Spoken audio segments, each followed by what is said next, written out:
Mabuhay! I'm Shinil Reyes and you're watching Shinil's channel.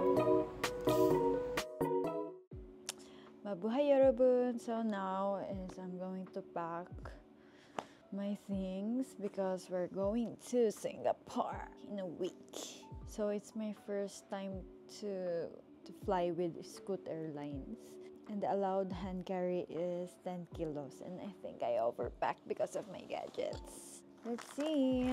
First is I'm going to show you what my fits are. So here's my fits. Hindi pa siya na-fold. First fit is this onesies from Promod. Isuot ko siya dapat sa Japan nung August, but it's super hot in Japan nung August. So even it's hot in Singapore, I think I would still wear these onesies. Pero medyo parang see-through. It's like see-through. Pero I don't know if magsasando ba ako sa loob or what. Pero it's like that. Yung parang mga painter outfits. Parang ganun. This one is linen. So bahala na if mainitan ako sa Singapore. Kasi when I was in Japan this August, I was wearing sando tank tops. So my skin was burnt. Sunburnt. Okay lang mainitan. Huwag na tayong ma-sunburn. Okay lang to na kahit anong fold kasi yung style niya is like parang ganito. And then I will spray a little of laundry finishing spray so it will be still fresh, smell like you just washed the clothes. Kasi 1 week pa eh. Our flight is like a week pa. I have this packing, what do you call this? Like traveling bag. Ito yung ginagamit ko when traveling, when I want an unorganized pack clothes. We'll be in Singapore for only 4 days. So I only have 4 outfit. And tinitiklop ko na agad kahit hindi ko alam yung susuotin ko sa first day. Kasama na yung first day dito sa pinapack ko. Pero gusto ko muna siyang isettle. I-settle muna natin lahat para hindi magulo. My next is this one. The inner piece is from Guess. White lang siya. White, simple top. Hindi ko siya paplansyahin. Then I will layer it with this see-through top that I got from Shein. From the brand Freeful. Yes, I think it's a Japanese brand. Medyo tayo, ang atake niya is Gen Z. So yeah, ito naman, hindi naman siguro siya magugusot. No. Kasi whenever I pack, tapos pinlansya ko before, tapos pinak ko, tapos pagdating ko dun sobrang gusot, mostly na, yung pinuntahan namin na hotel is walang iron. So, yun, pinanindigan ko na lang nagusot yung top ko. Yain na. And ang kanyang bottom is this jorts that I got from H&M. Ito talaga yung hinahanap ko kasi sa TikTok, they don't have the same style that I want. Yung baggy jorts talaga na parang new jeans talaga. Pero kasi yung sa TikTok, it's like parang medyo may hindi siya masyadong baggy. And ito, bahala na kasi size 38 siya. 36 ako. Bahala na anong mangyari. Kumuhubara. Charis. Pero ayan siya. Sa H&M ko siya nabili. Huwag na natin siyang sprayan. Yung mga tops na lang siguro yung sprayan ko. Nalagay natin siya sa loob. Yarn. My next one is this.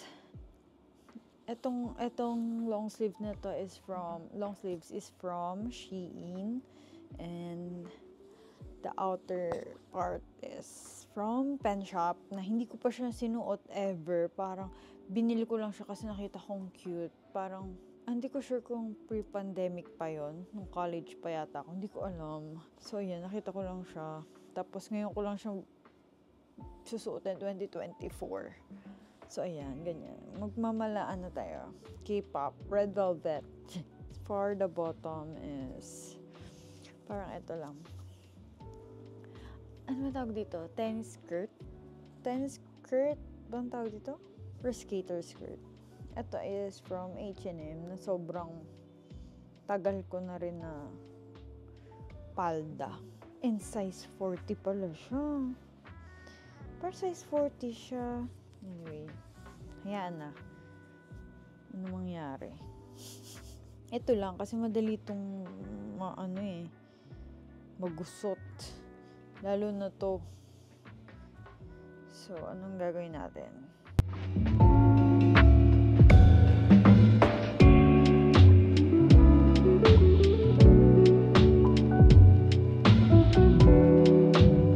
Sana magstay pa yung scent niya.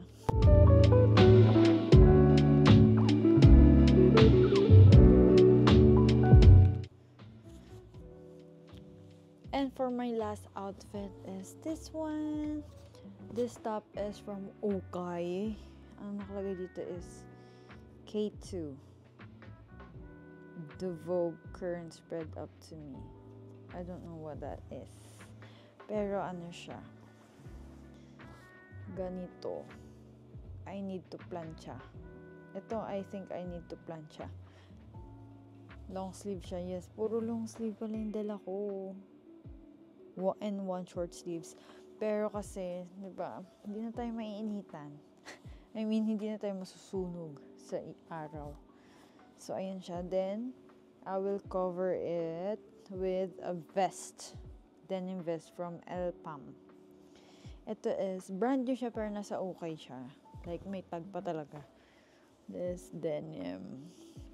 And, my bottom is from Zara na I borrowed from my sister. Kasi, hindi naman niya yung gagamitin. So, ako na lang muna ang gagamit. So, yan. Parang sobrang igsi niya. Igsi. Ano bang size to? Small. Hindi ko pa talaga alam ang i-wear ko sa first day of pag-alis namin. I'm thinking of magsuot pa ng isa pang outfit. Ayoko rin naman mag-over baggage. Kasi minsan pag umaalis kami, like magdamag talaga yung biyahe mula madaling araw or minsan night before lumuluwas na kami ng Manila. Yun. Kasi kailangan pa namin pumunta sa Park and Fly. Doon kami magpa-park ngayon ng car kasi nagtaas yung price ng NAIA. No way. There's nowhere we're gonna park in NAIA. So ngayon sa Park and Fly kami magpa-park. Siguro pwede ko na siyang ituping ganyan. So yan. I'm going to plancha this lang. So yan, tapos ko na siyang planchahin. Hindi ko na plancha yung likod. Kasi i-cover up ko naman siya ng vest. So, ayan. Ganyan na lang siya. So, puro layers tayo. Kung kailan nasa Singapore, pupunta ng Singapore, which is nasa ilalim ng bansa natin. I mean, nasa lower part siya ng Asia. Na mainit. Hindi ko pa rin talaga alam kasi tinitingnan ko sa itinerary namin kung ano yung first day, kung ano yung magandang fit na isuot ko sa airport. I'm not really sure. Pero I'm thinking na ibang top muna yung suot ko sa airport. Hindi ko alam kasi gusto ko komportable ako sa airport. sa airport eh. Ayoko naman mag-onesie agad kasi may gagawin na akong content. Oops, nakalimutan ko i-spray yan. I forgot. bibili ako siguro kailangan namin ng bagong packing bags. Kasi, mumurahin lang ito nabili namin and sobrang mahuna siya. Nilalaban ko kasi siya so, nabubuta siya. So, ayan. Ganyan ang itsura niya. So, this is my outfit. And then, this is my PJs. I prepared 2 PJs kasi we're only be there for 4 days. So, ulit-ulit na lang. And my undies, my underwears, and my socks, my short cycling. Do I have cycling here? So, I will also need cycling shorts.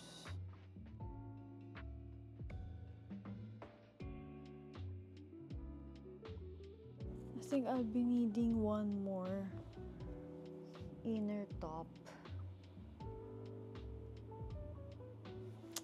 Wait. So I'll be needing more inner tank top just in case, because some of my bottoms are a little bit big and might show my big tummy. Done with the clothes.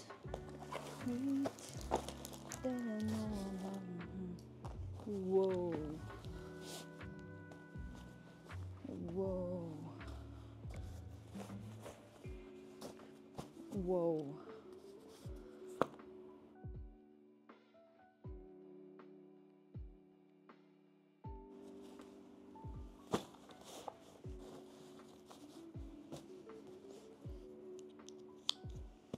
And I also have my documents. Dito ko nilagay sa sliding, what to call this? This folder, small folder. From my cousin, Ate Jamie. Muni Chang gave this to me, and this is our ORCR of the car, birth certificate, the return tickets. I haven't printed the Klook tickets and the insurance. So, let's sort this pouch. This is all essentials. Dang it. We have meds, sunscreen, pads, kapag may allergy sa ilong, and salompas if may sore throat from Japan. From Japan yung mga first aid. Another if sumakit yung aking muscles. Kasi nagpa-therapy ako last year. So, ipit and Buscopan, gamot sa vertigo. This is all essentials. Wala akong tatanggalin here. Kasi every time I travel, ito lang talaga yung dala kong pouch na may everything. And this pouch, let me see. Supplements, vitamins, hairspray, sunscreen, hair mist, perfume, and face cleanser.